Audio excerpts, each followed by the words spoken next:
श्रावस्ती में बढ़ते अवैध अस्पताल और झोला छाप डॉक्टर्स की नई कारस्तानी सामने आई है, जहां एक अस्पताल में झोला छाप डॉक्टरों ने प्रसव पीड़िता का ऐसा इलाज किया कि मां के पेट में बच्चे की मौत हो गई। इसके बावजूद और पीड़िता महिला का 3 दिन तक इलाज करते रहे और किसी को इसकी भनक तक नहीं लगने दी। अब मां के पेट में इन्फेक्शन हो गया और मां की जिंदगी भी खतरे में है। रिपोर्ट देखिए। एक पुरानी कहावत है, नीम हकीम खतरा है जान। यानी ऐसा व्यक्ति जिसके पास डॉक्टरी का अधूरा ज्ञान है, वो आपकी जान खतरे में भी डाल सकता है।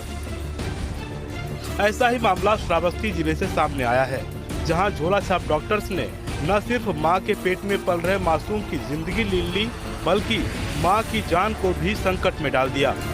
पूरा मामला श्रावस्ती जिले के गिलौला कस्बे का है, जहां बहराइच जिले के सेवड़ा गांव में रहने वाले धर्मराज यादव अपनी गर्भवती पत्नी का इलाज कराने गिलौला के संतोष पॉलीक्लिनिक पर गए। आरोप है कि 30 दिसंबर को धर्मराज ने पत्नी को अस्पताल में भर्ती कराया, जहां 5 दिनों में नॉर्मल प्रसव कराने की बात कही गई। पीड़ित परिवार क्लिनिक के बहकावे में आ गया, जिसके बाद प्रसव पीड़िता का पॉलीक्लिनिक के डॉक्टरों ने इलाज शुरू कर दिया। पीड़ित के मुताबिक 30 दिसंबर को ही उनकी पत्नी को एहसास हुआ कि पेट में बच्चे का मूवमेंट बंद हो गया है। इसके बावजूद वहां के डॉक्टर 3 दिनों तक महिला का इलाज करते रहे और इलाज के नाम पर 25,000 से भी ज्यादा रुपयों की वसूली कर ली। जब 2 तारीख को उसकी पत्नी की हालत बिल्कुल खराब हो गई, तो पीड़ित दोबारा पत्नी को लेकर क्लिनिक पहुंचा, तो फिर से डॉक्टरों ने उसे गुमराह किया और इलाज करने की बात कही, जिसके बाद पति को शक हुआ और वो अपनी पत्नी को लेकर गिलौला के सामुदायिक स्वास्थ्य केंद्र पर पहुंचे, जहां डॉक्टरों ने बताया कि पेट में पल रहे शिशु की मौत हो चुकी है। इतना ही नहीं, उसकी पत्नी के पेट में इन्फेक्शन भी फैल गया है। स्वास्थ्य केंद्र ने महिला को जिला अस्पताल रेफर किया, जहां पत्नी ने मृत बच्चे को जन्म दिया। अब पीड़ित पति ने मुख्यमंत्री पोर्टल पर शिकायत कर न्याय की गुहार लगाई है। खास बात यह है कि 3 महीने पहले ही इस अवैध पॉलीक्लिनिक को इकोना के एसडीएम ने जांच के बाद सील करवाया था, लेकिन कुछ दिनों बाद अस्पताल दोबारा खोल दिया गया। अब पूरे मामले पर मुख्य चिकित्सा अधिकारी डॉक्टर ए.के. सिंह ने जांच के बाद कार्रवाई की बात कही है। जाहिर है जांच होगी, फिर एक्शन होगा। हो सकता है कि फिर से सीलिंग की कार्रवाई हो, पर बड़ा सवाल ये है कि जब 3 महीने पहले ही गड़बड़ी की शिकायत के बाद इसे सील कर दिया गया था, तो फिर से इस अस्पताल को आम लोगों की जान से खिलवाड़ करने की इजाजत कैसे मिली? और अगर अस्पताल बिना इजाजत अवैध रूप से चल रहा था, तो फिर स्वास्थ्य विभाग और प्रशासन की टीम आंखें मूंदे क्यों रही? सर, गिलौला में एक हफ्ते पहले एक बच्ची की पेट में मौत हो जाती है, नवजात शिशु की, और महिला की भी हालत गंभीर होती है, जबकि वो पॉलीक्लिनिक है और उसको पहले भी सीज किया जा चुका है।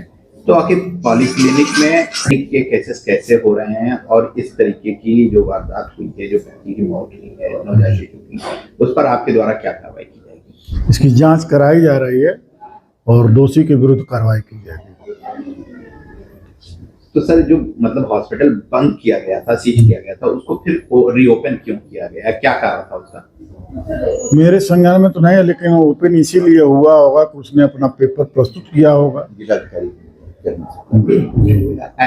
ऐसे पॉलीक्लिनिक तमाम चल रहे हैं जहां पर डीएनसी और डिलीवरी के केसेस आ रहे हैं, जबकि वो खाली ओपीडी कर सकते हैं। तो इसके उन पर आप क्या कार्रवाई करेंगे? उनको बंद किया जाएगा, ओपीडी ही सिर्फ करेंगे वो, और डीएनसी या सीजर नहीं कराएंगे।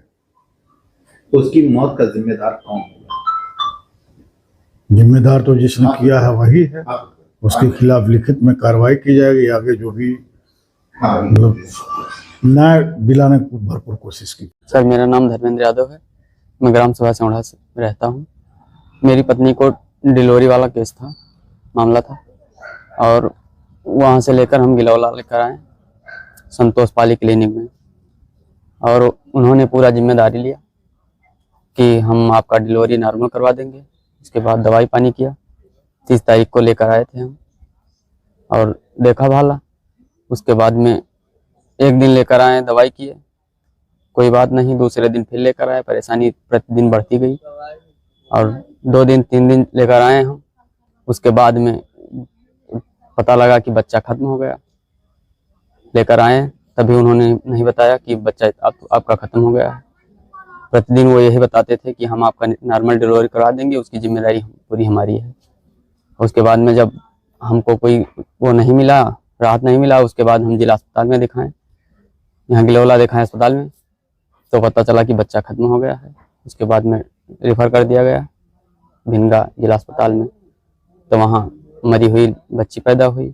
हमारी पत्नी को भी ज़्यादा कष्ट हुआ, परेशान वो भी हुई। उसके बाद में दवा यहाँ लगभग 20 से 25 हज़ार रुपये हमसे लिए। लगभग यहाँ दौड़ाए हमको 4-5 दिन। 30 तारीख को हम आए, 30 तारीख से 2 तारीख तक हमको ये नहीं बताया कि आपका ये मामला हो जाएगा, ऐसा है। हमको बताया कुछ भी नहीं है। प्रतिदिन यही बताते थे कि आपका हम नॉर्मल करवा देंगे, इसकी जिम्मेदारी हमारी है पूरी। बाद में बच्चा मर गया, और बच्चा मरा तब भी हमको नहीं बताया कि आपका बच्चा खत्म हो गया। वो हमको अस्पताल में पता चला। अपने पास से ही करते थे दवा पानी पूरा। न्याय चाहिए हमको, हमारा बच्चा खत्म हो गया। पत्नी को भी हमारे दिक्कत आ सकता था, वो भी अगर कोई बात नहीं बनता तो हमको दिक्कत होता।